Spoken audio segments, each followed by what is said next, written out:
Okay, so you can see I've got my fresh coat of Prairie Gold paint on, and I've got my plugs.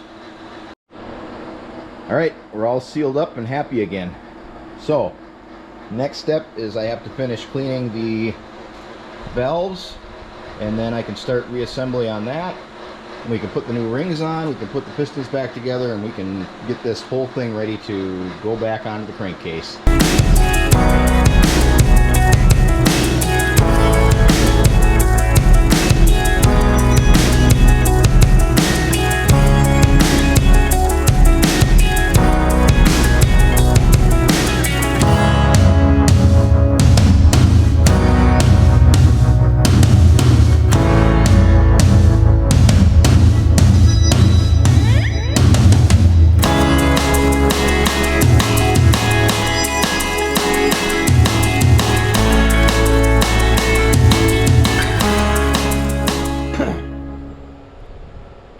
Okay, good day and welcome back. Today's the day. Today we're going to start putting the RT back together. So we come in this way. You can see I've got everything laid out on the bench. I've got all my valves cleaned up and ready to go back in. Blocks are painted. Pistons are ready. And I've got all my literature out. So I spent the weekend taking some notes. And I think we're ready to reassemble. So the early R literature doesn't have really anything for torque specs in it. It's got bolt pattern for the head as far as how to tighten it down evenly, but there's no torque specs. So I did find the torque specs for the head. The top end is 65 foot-pounds. So we're going to go 20, then 40, then our final will be 65. I've got the intake and the exhaust gapping for the valves, and then the connecting rod torque specs are going to be at 55 pounds. We're going to get started. We're going to start on getting the valves put back in. So that's our first step. I'll talk about the first one as I assemble it, and then I'm just going to pop the others in, and then we'll start on rings and putting the shoulders back in. We'll start with the valves. On the bottom of the valves, they are marked whether they are exhaust or intake. That one you can see says in, so that's intake. So we'll start with a valve, a spring, and then the top plate to the spring, and the two shoulders that link together to hold it in. I'm going to put some grease on the valve, put it together, and then I'll get the spring compressor to compress this, and we'll put the backstops in. Okay, so I grabbed an exhaust because we've got exhaust port, intake port, exhaust port, which means you've got exhaust on the top, exhaust on the bottom, and the two in the center are both intakes. So we start with the exhaust. I've got that in place. Alright, I've got the spring compressed. The compression tool that I bought is not my favorite. The other one that I had broke, so I needed something quick.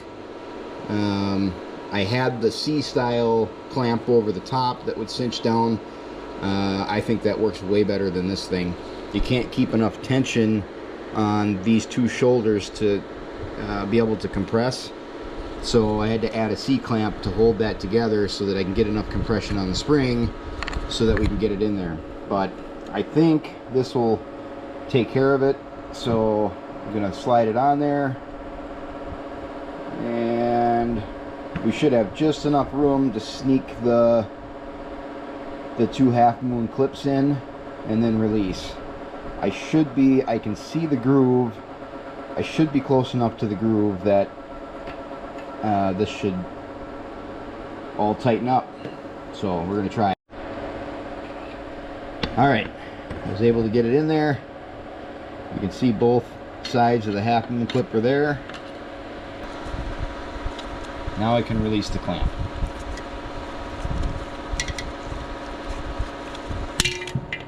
we go.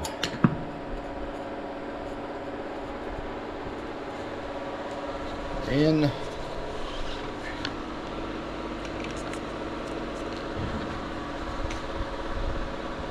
Too dark, can't see it. All right. So now I just have to repeat the process 7 more times. Number 2 is in. Number 3 is in. And number 4. Number 5. Number 6. Number 7. And number 8. Okay, all the valves are reinstalled. And now we're going to move on to putting rings on the pistons. Pretty straightforward process. You follow the bags 1, 2, 3, and 4. Put a little bit of engine oil grease or engine oil on the ring as you put it on. In the service manual there are specs for the gap on the ring, so make sure you check those before you put them on. I've already done it. First one that goes on is the oil control ring, then the 2 center rings, and then the top ring. It gives a diagram up here of which lip goes which way. And with that, we're just going to start putting them on. 1, number 2, number 3, and number 4. Okay, next up we're going to put the connecting rods back on the pistons. And before we do that, we need to make sure the orientation of everything is correct. So I've got the cylinder block sitting in the direction it will be on the tractor. This will be piston 1, 2, 3, and 4 with the head facing that direction. So the pistons have this lip and crevice. This lip, when the piston's all the way at top dead center, fills this void, and that's what closes off the combustion chamber. So we know that the piston needs to sit that direction, and then the inspection plate is on the opposite side of the head. That's the direction that the connecting rod ends need to face so that we can torque the bolts. So now we can go ahead and put the shoulders back together, and we'll do that. I brought down the soft grip for the vise. We'll throw each one in the vise, we'll get them put together, and then we'll move on.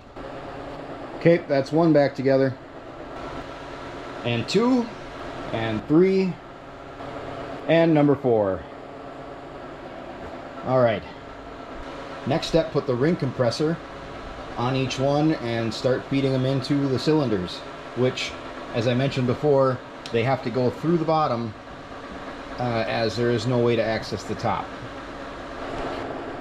Okay, I've got all of the ring gaps 90 degrees off of each other. I've got a light coat of oil across all of it. I've got the compression ring on, and I'm ready to start driving these down into the cylinder.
Okay, now you can pull the sleeve up. Loosen it. You push this. Oh. Push. Yep. And then you'll probably have to put the wrench in there and turn it a little bit. Now it'll come off.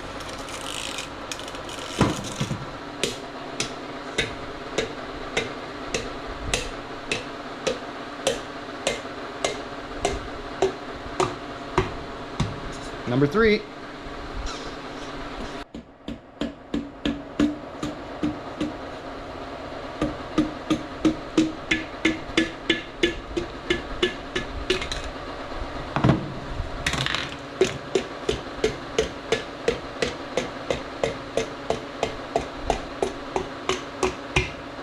And number 4.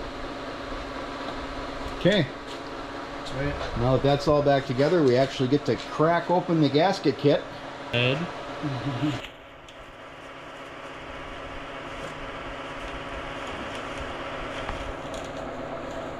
Oh baby. Alright, there's the full gasket kit. We've got the gasket for the block. We've got inspection plate for the crankshaft, inspection plate for the engine, the head gaskets. These are all of the crankcase seals, and then our exhaust gaskets. So we're going to start here, and we're going to get those 2 blocks back on the crankcase. Okay, I got a light coat of grease on everything, all the Babbitts and journals, and I was always taught to put grease on any gaskets going between block to block. So now we're just going to go ahead and marry the jugs back to the crankcase.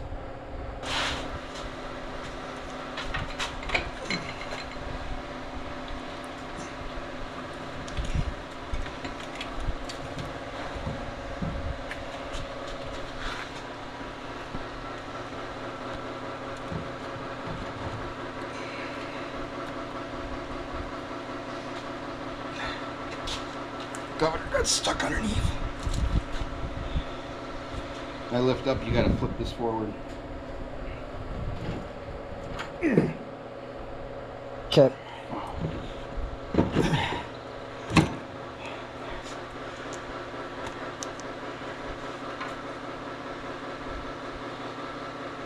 Sweet. It's one.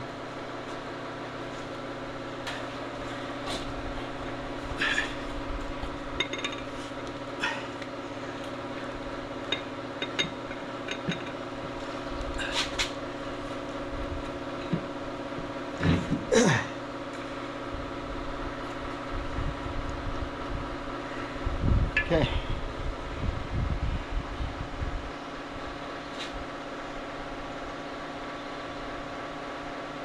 All right, I got all the connecting rod caps back on. I got everything just roughly hand tight. Spun the engine a couple of times just to make sure these are sitting where they want to be sitting as far as for the cylinders. And now when I got these on, I thought about something. Because the head is one flat head, I can't torque these down until I actually put that on and make sure that it's sitting as flat as it wants to sit. So I have to put the studs for the head on, I have to put the head on, I have to hand tighten it down so that this is flat. Then I can torque the jugs down to the crankcase, because then I know we're going to have a nice flat seal on our gasket surface. So I'm going to get these in hand tight. I'm going to get the tappet arms on the other side in and tighten hand tight, and then I'm going to get the torque wrench out. We'll tighten down the connecting arm ends and get them torqued, and then we'll put the inspection plate back on, and the crankcase will be all sealed back up again. Alright, first order of business this morning, we're going to torque the connecting rod caps. 55 foot-pounds is what we need them at. So we'll get the wrench set for, looks like I'm zeroed out right now. We'll start at 30. Start at 33.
Alright, everything is torqued down to spec. Now I just have to wait for the safety wire to come in at the auto parts store, hopefully this afternoon. So we're going to continue on and leave the inspection plate off for now. Okay, tappet arms go back in. We're going to go backwards this time. So, 4, number 3, number 2, and number 1 is in. And I broke all of the lock caps open so that I can make my adjustments on the rockers. Okay, we went through and put all the studs in for the head, and we backed it with a little bit of sealant just because I don't want to have that water jacket rust like I did the last time. So now I'm going to put the head on without the gasket. I'm going to tighten down all of the corner bolts just hand tight, and that will align these two jugs up with one another where they want to be. And then we can go ahead and cinch all of this down, take the head back off, and then we'll be ready to put the gasket on and tighten the head down when we finish everything on the other side. So we'll go ahead and throw the head on now.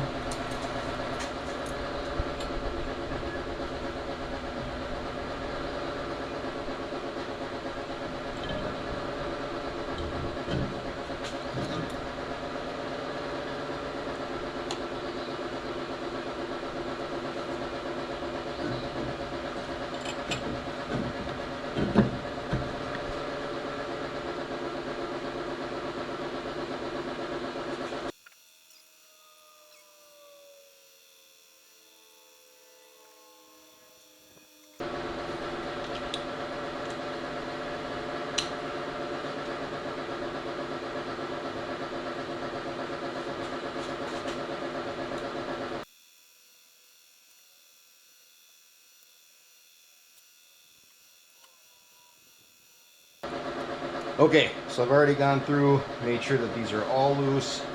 Now I'm going to just snug this up hand tight. Once it's good and flush across the back, which it already pretty much is, then I'll go through and I'll tighten all this down really good. Then we can take the head back off and it shouldn't move.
Okay. Head can come back off. All right, I think that's going to do it for this video. Still waiting on the parts so that I can put the safety wire in and get everything buttoned up. So that'll hopefully be in the next video. So stay tuned. Hopefully we'll get this thing running soon. All right, take your foot off the clutch, everybody. Thank you.